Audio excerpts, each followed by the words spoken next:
What's good, YouTube? It's Zach, and today we got NFL Week 9 power rankings. I can't believe we're already in Week 9. Hope everyone's having an amazing day so far. There's been a lot of movement as of late, but this week, not too many changes. A couple teams moving up, a couple teams moving down, and one team getting the heck out of here. And without further ado, let's get straight into it. Before we get into our top 10, we have 3 honorable mentions, starting things off with the Denver Broncos, who absolutely put belt to belt to the Dallas Cowboys this previous Sunday. Bo Nix, I believe, went for 4 touchdowns. RJ Harvey, the rookie, had 3 touchdowns, 2 on the ground and 1 through the air. Yes, the Cowboys do not have a defense. Literally, Matt Eberflus is a defensive coordinator. That is all. But leading the AFC West, need to have honorable mention. My second honorable mention, I do have the Los Angeles Chargers, who are right behind the Broncos in the AFC West. The only reason that they go a little bit lower is literally just because the Broncos beat a better opponent. I mean, yes, the Chargers beat my Minnesota Vikings, and let me just tell you, we do not have a football team right now, but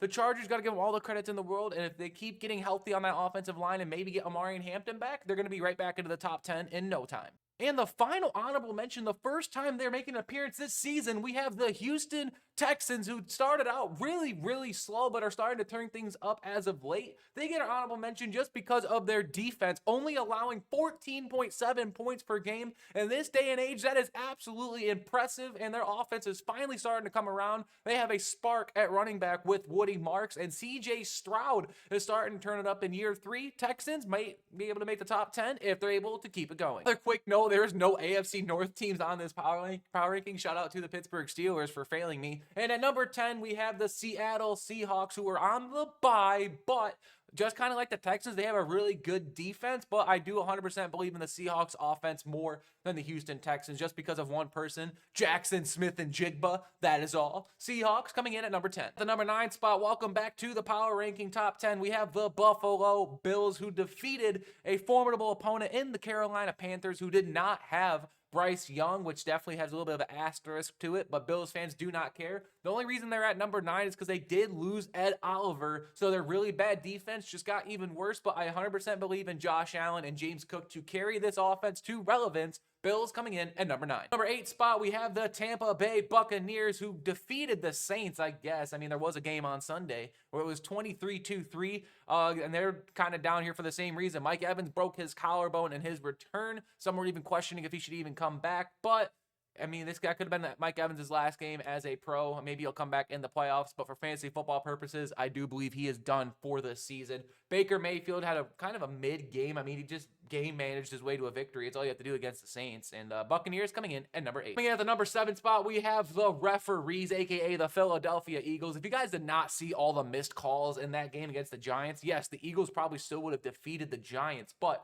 a lot of really bad calls favored the Eagles in that game. Jalen Hurts is actually able to start throwing some passes here. A.J. Brown did miss last week with a injury. Saquon Barkley is pretty banged up now. You're starting to see the theme here towards the bottom half of the top 10. If your team's banged up, you're going to get dropped down a few spots, because if they're going to play right now, we don't know if they're going to beat anyone in the top 6, but Eagles, reigning Super Bowl champions, trying to make another run at it, coming in at number 7. And this one was really tough between the number 6 and number 5 spot. At the number 6 spot, I did end up going with the youth in Drake May and the New England Patriots. May finally didn't look like a robot out there, finally made a couple mistakes, but then he turned it up in the second half, and the Patriots got a really dominant victory over this past week. They really still don't have a run game, but Travion Henderson had a formidable game in this past week. We'll be able to see if he's able to continue that. Patriots just outside the top 5 for now. At the top 5, coming at number 5, we have the Los Angeles Rams, who are coming off the bye, not playing last week, but the last time we saw them, they defeated a formidable opponent in the Jacksonville Jaguars, who were also on a bye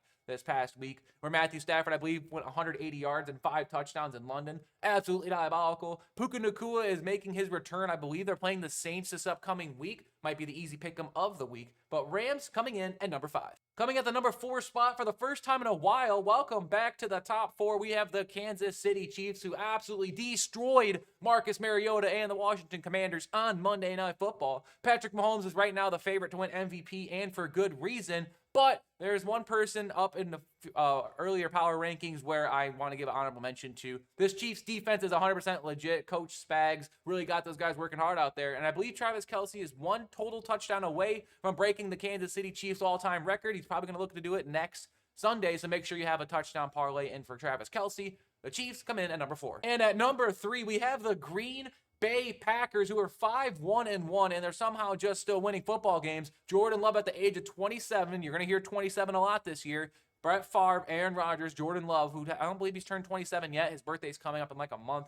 All won a Super Bowl in their age 27 season. The Packers are really rolling right now. They're 5-1-1. They had a couple bad games in the beginning there against the Browns and the Cowboys, but their defense is 100% legit. I do believe the Dallas Cowboys could use someone like Micah Parsons because he's absolutely balling right now in Green Bay. As a Vikings fan, that's a tough scene. Packers coming in at number 3. Number 2 spot, I do have the Detroit Lions. Yep, the 1 and 2 spots did not change for me this past week. The Lions, were they on a bye? I don't remember hearing about Jahmyr Gibbs at all in fantasy. So they are coming off the bye, and we'll have to wait and see who they play this upcoming week. They probably have the best offense in the NFL. Their defense is serviceable at best right now, but you can never count out Jared Goff right now. These guys are rolling. They came out of the gate slow, but they're just throwing haymakers. Lions are in at number 2. In back-to-back weeks, we have the Indianapolis Colts taking the number 1 spot, and this is where I was preluding earlier. Give Jonathan Taylor the MVP right now. He's had 4 games this season with 3 total touchdowns. Absolutely diabolical. Daniel Jones is completing over 70% of his passes. This offense is rolling on all levels. Their defense is also top 10 in most categories. The Indianapolis Colts could win the Super Bowl this year. That might be a little bit too premature, but I am in love with the Indianapolis Colts right now. They've only lost 1 game this season,